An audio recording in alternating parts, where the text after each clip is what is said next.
Oke, jadi kalau kalian lihat beberapa hari yang lalu kita udah ngebahas gaming slim mini PC, dimana saya bilang itu sebenarnya adalah motherboard laptop dan ibaratnya itu adalah laptop yang nggak ada layarnya. Dan di video kali ini kita akan membahas laptop yang literally bener-bener nggak ada layarnya. Jadi cuman keyboard, mainboard, dan perkenalkan ini adalah Sony Vaio. Tuh, kalau kalian lihat bener-bener nggak ada layarnya. Terus buat apa kita beli laptop yang nggak ada layarnya?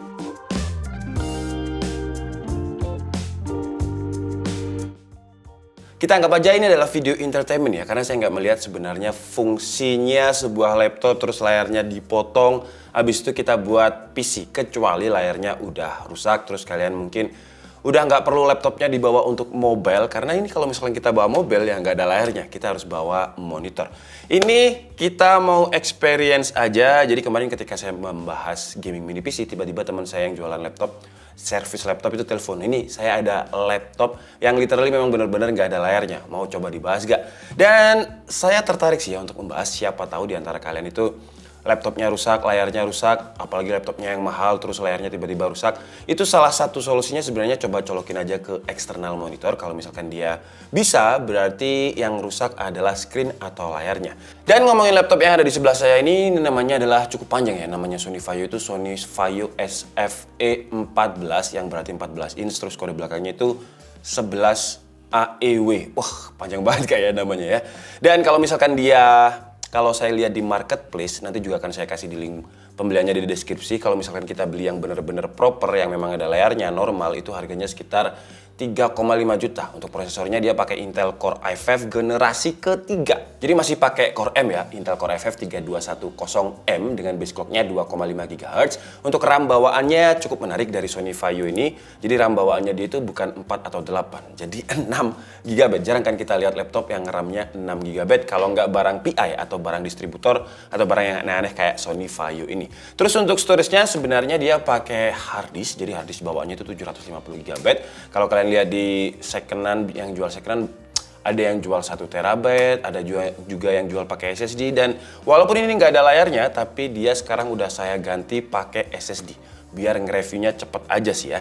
Jadi yang perlu kalian beli atau perlu kalian punya ya, kalau misalkan kalian memang memutuskan untuk, karena mungkin udah punya laptop baru terus laptop yang lama itu layarnya rusak, sebenarnya jangan dibuang, itu bisa dibuat untuk ya kayak semacam apa ya, kalau misalkan kita cuma butuh sebagai Netflix, sebagai WFH, terus kita nggak punya PC, bisa pakai laptop dulu. Jadi walaupun sebenarnya laptop yang ada layarnya juga bisa digunakan untuk gaming station, tinggal dicolokkan aja ke external monitor. Tapi kalau misalkan layarnya udah rusak itu, kalau orang awam kan mungkin mikirnya, udahlah buang atau beli layarnya.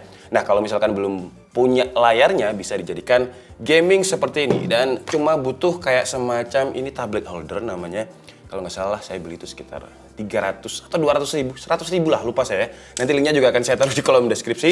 Ini punyanya Ugreen, jadi kita tinggal taruh di sini aja. Terus sekarang kita cobain langsung aja dia dicolokkan ke eksternal monitor Huawei yang ada di sini. Oke, jadi kalau kalian lihat laptopnya udah ada di sini sekarang, dan memang kalau secara perkabelan kita lihat dia nggak rapi ya, karena memang ya dia sebenarnya bukan ditujukan untuk sebagai PC tapi sebagai laptop. Dan kalau posisinya seperti ini jadi banyak banget kabel. Jadi di sini ada kabel untuk mouse, keyboard, terus juga ada VGA-nya di situ, kabel soket VGA. Terus juga ada power, karena memang untuk baterainya laptop ini aus. BTW kalau kalian tanya saya beli berapa, ya karena itu teman saya yang jual ya.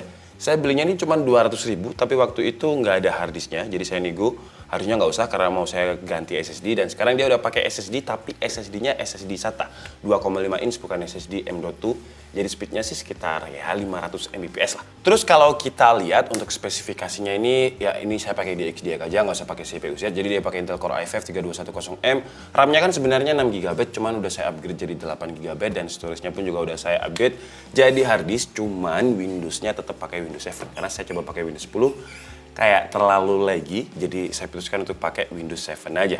Nah, karena dia speknya spek-spek lama ya, kebutuhannya berarti kalau misalkan kita mau gunakan dia sebagai Netflix contohnya tuh, dia masih lumayan cepet kok. Jadi daripada kita buang atau nggak kepake, kan kita bisa gunakan sebagai media entertainment lah, kayak sebagai ya kalau misalkan untuk streaming kita bisa Netflix kan di sini dengan lancar.